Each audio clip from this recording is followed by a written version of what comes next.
여러분, 지갑에 있는 돈, 지금 이 순간에도 가치가 녹아내리고 있다는 사실 알고 계십니까?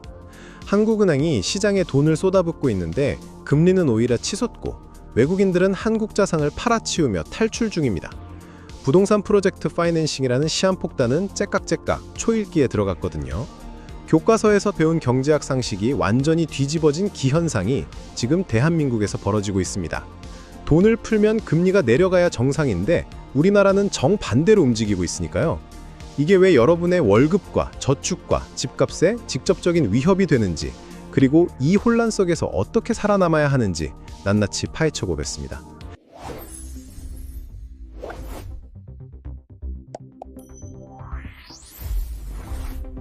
일단 가장 기본적인 질문부터 던져봐야 합니다.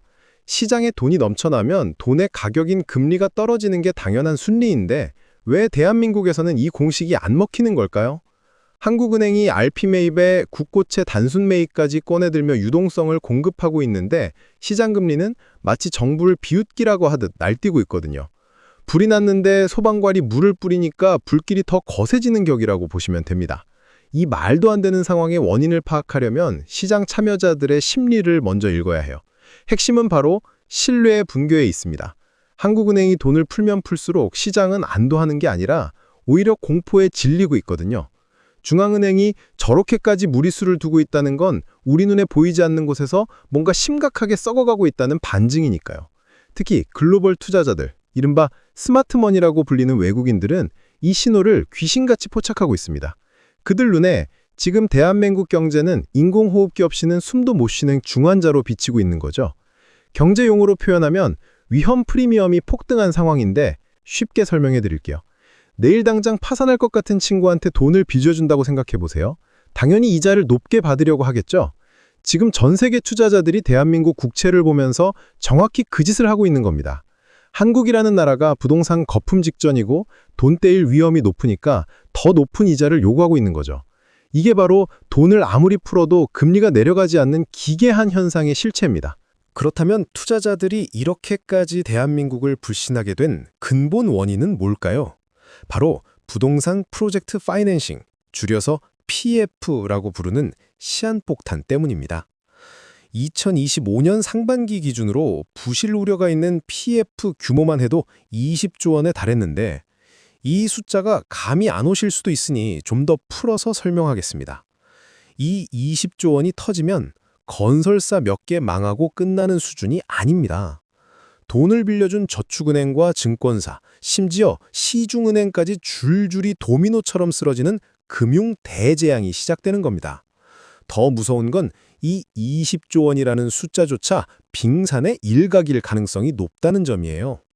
금융당국이 발표하는 공식 수치는 언제나 현실보다 훨씬 낙관적으로 포장되어 있거든요.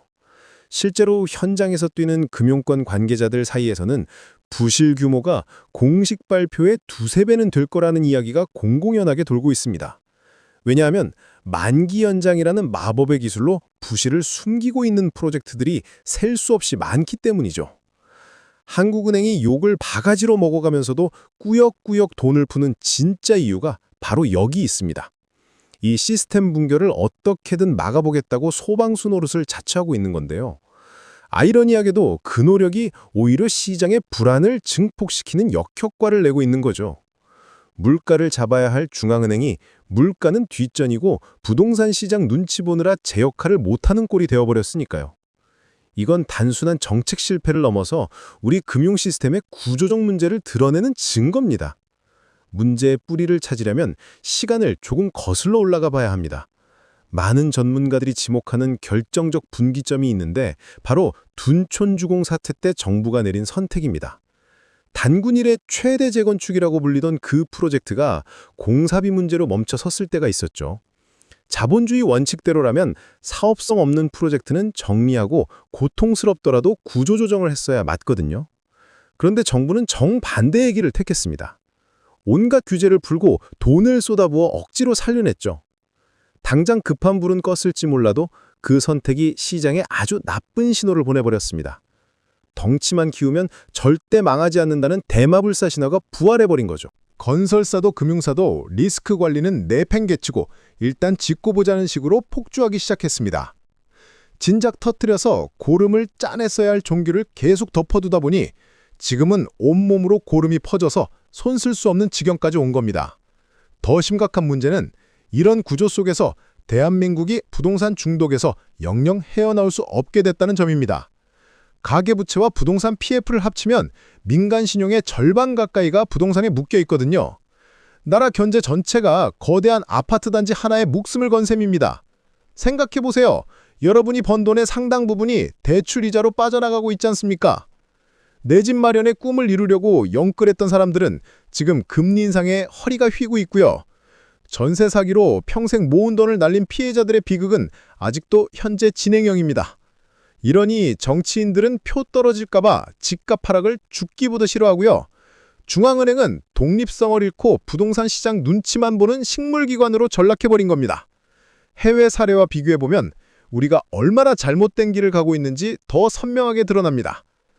1990년대 스웨덴이나 2008년 미국은 금융위기가 터졌을 때 배드뱅크를 만들어서 잔인할 정도로 썩은 부위를 도려냈거든요.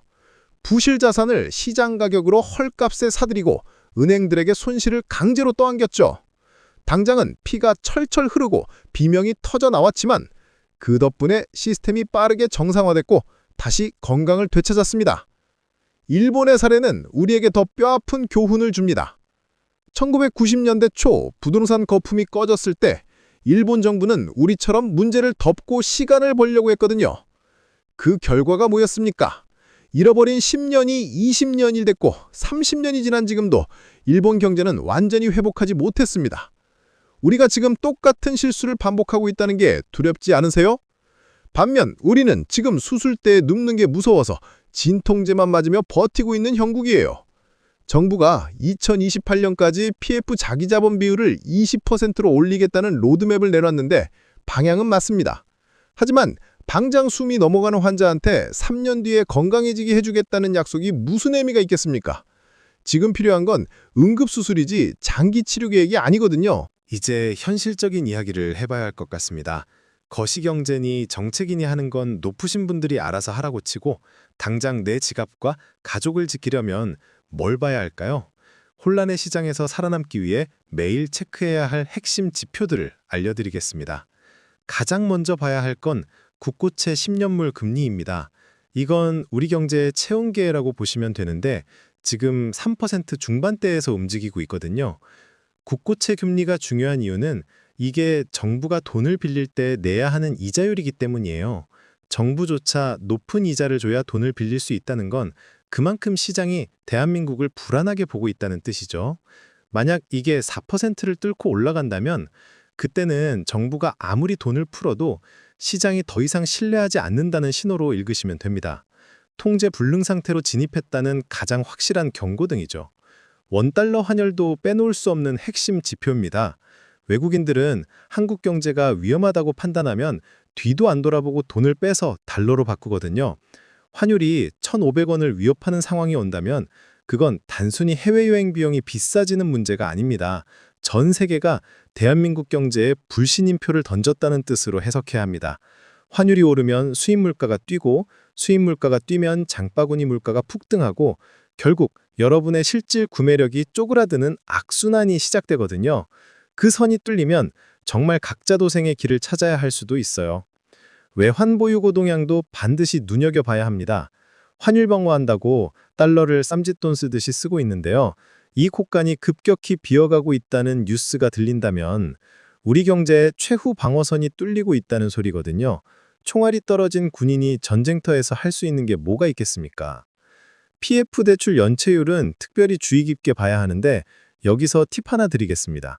신문에 나오는 전체 평균 연체율 같은 건 화장한 얼굴이니까 믿지 마세요. 평균이라는 게 얼마나 무서운 함정인지 아시죠? 멀쩡한 대형 금융사들의 낮은 연체율이 위험한 곳들의 높은 수치를 희석시켜버리거든요.